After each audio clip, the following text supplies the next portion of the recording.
So while ChatGPT may be a new concept you're hearing about more and more, artificial intelligence has been around for a very long time and is actually all around us.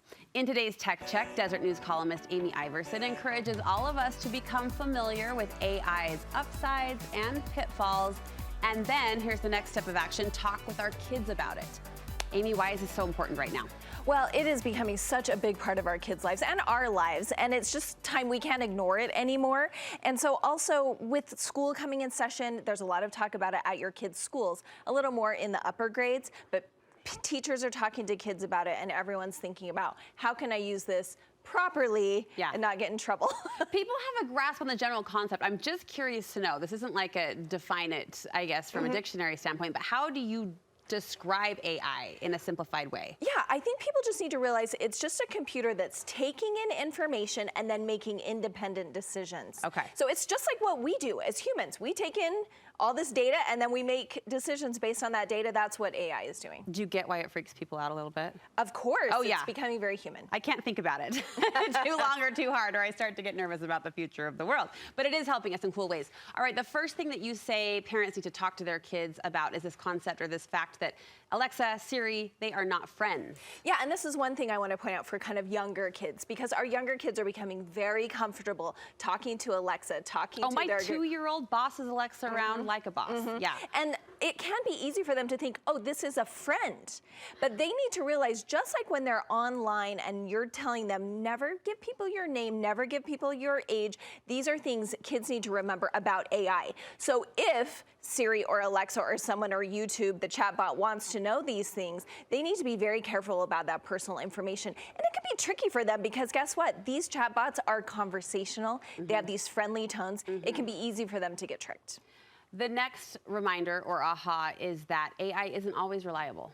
Yeah, and I think a lot of even older kids are under this false assumption that these, like ChatGPT, is all facts. Yeah, it's it.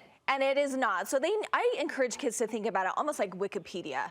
Yes, not everyone gets to go in and change their things on there, but you need to use that just as a first source. It's not the end all be all. It can just be one tool in your belt as you're researching. How are schools keeping up on this, Amy, or keeping up with this? You know, this is something for high school students, well, and middle school students, I would say specifically, when they're writing papers and things like that. It is so important for these kids to find out what the policy is at their school.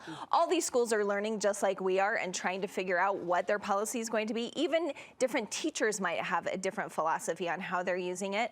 But the reason why it's important is twofold. I help line up internships for kids at my school, at my high school. And I've had a couple instances already where kids have used ChatGPT for just little writing assignments. And people say, well, how do you know? It is so obvious. I wish the kids could understand how obvious it is when you read something. I could tell immediately. I said, did you use ChatGPT for this? One girl said, actually, my dad helped me. And I thought, okay, interesting. How do I tell between ChatGPT and their parent? It's a smart The dad. other kid said, I wrote it, but I did put it through ChatGPT to see. But it's always much more flowery. It's much more polished than any high schooler would be able to write, right? And if they get smart, they'll know how to work around that, and that's probably coming. But for now, I think kids need to realize that it's not hard for teachers to tell, and if it is hard, our school is using detectors, so AI detection systems, which will be able to tell. So it's going to be hard for kids to get away with it, number one, but they should know the policy, because me as a teacher, I'm okay if you're using it to enhance. I don't want ChatGPT writing it for you, but if you write something and then it's enhancing that, I think it's fine. So I think parents should know number one, and kids should know number two, so that if indeed you do get charged and you didn't, you can prove that that was not the case, because ChatGPT keeps a reference of everything you've ever asked it. But among your scholastic assignments and students, you're embracing it as a valuable tool. I definitely am, and I think you have to. Yeah. That's my last point, is that kids and parents need to know that it can be and will be a valuable tool for everybody. If we're going to pretend like it doesn't exist, you're going to get left behind. Because it's just like saying, oh, the internet, it's not going to be a big thing. Back when that was coming, that's how I feel about AI right now. So we just need to realize it's a tool. Kids can use it.